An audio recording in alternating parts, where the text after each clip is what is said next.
આમ આદમી પાર્ટીના પ્રદેશ પ્રમુખ ઈશુદાન ગઢવીએ ભરૂચના ઝઘડિયા જીઆઈડીસીમાં થોડાક દિવસ પહેલા જે નરાધમે ક્રૂરતાપૂર્વક દુષ્કર્મની ઘટનાને અંજામ આપ્યું હતું તે મામલે પ્રતિક્રિયા આપી છે। સાથે તેમણે ગૃહ રાજ્યમંત્રી હર્ષ સંઘવીને પણ આડે હાથ લેતા ખરી ખોટી સંભળાવી છે। તેમણે કહ્યું છે કે ગુજરાતની ભાજપ સરકારે છેલ્લા 30 વર્ષમાં આદિવાસીઓ અને શ્રમજીવીઓ માટે કશું કર્યું નથી અને સુરક્ષા પણ આપી નથી।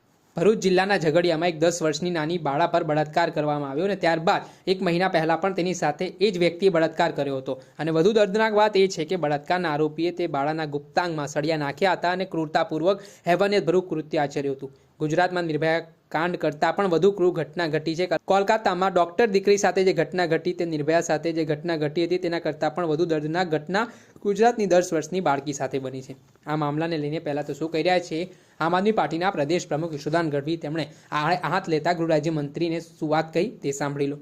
ગુજરાતની ભાજપ સરકારે જાણે આદિવાસી શ્રમજીવી લોકો માટે તો કશું જ નથી કર્યું 30 વર્ષમાં, એવું સ્પષ્ટપણે લાગે। ઝઘડિયામાં તમે વિચાર કરો, એક શ્રમજીવી 10 વર્ષની બાળા પર રેપ કરવામાં આવે છે।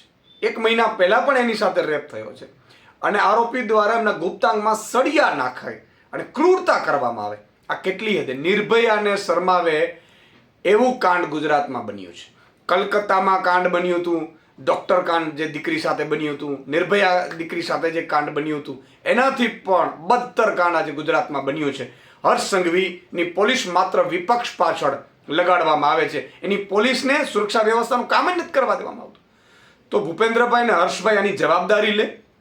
આ દીકરી 10 વર્ષની દીકરી સાથે જે ક્રૂરતા ભર્યું, કંપી જવાય છે એવી ઘટના બની છે।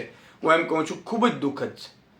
આજે આ 10 તમે જુઓ વર્ષની બાળા કઈ રીતે એ અત્યારે જીવી રહી હશે, એની એટલી હદે ક્રૂરતા કરી છે આરોપીઓ દ્વારા।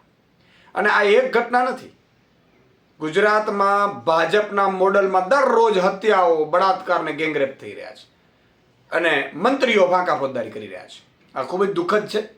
આ ઘટનામાં પણ ફાસ્ટ ટ્રેક કોર્ટમાં આ કેસ લઈ જવામાં આવે અને નરાધમને સખ્તની સખ્ત કાર્યવાહી 2 મહિનામાં સજા થાય એવું પ્રાવધાન કરવામાં આવે અને પીડિત પરિવારને પણ વળતર ચૂકવવામાં આવે એવી આમ આદમી પાર્ટી માંગ કરી રહી છે। આમ આદમી પાર્ટીના પ્રદેશ પ્રમુખ ઈશુદાન ગઢવી, તેમણે આ મામલે પ્રતિક્રિયા આપતા જણાવ્યું છે કે ગૃહ રાજ્યમંત્રી હર્ષ સંઘવી પોલીસને ફક્ત વિપક્ષ પાછળ લગાવે છે। જનતાની સુરક્ષા માટે પોલીસને કામ કરવા દેવામાં આવતું નથી।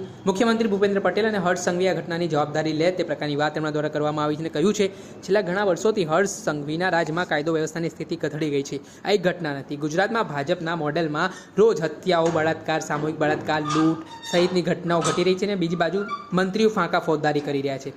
આમ આદમી પાર્ટીની માંગ છે કે આ સમગ્ર મામલામાં ફાસ્ટ ટ્રેક કોર્ટમાં કેસ ચલાવવામાં આવે ને બળાત્કારી જે આરોપી છે તેને 2 મહિનાની અંદર કોર્ટમાં સજા કરવામાં આવે, તેમજ સરકાર છે તે પીડિત બાળકીને વળતર ચૂકવે તે પ્રકારની માંગ પણ આમ આદમી પાર્ટીના પ્રદેશ પ્રમુખ દ્વારા કરવામાં આવી છે।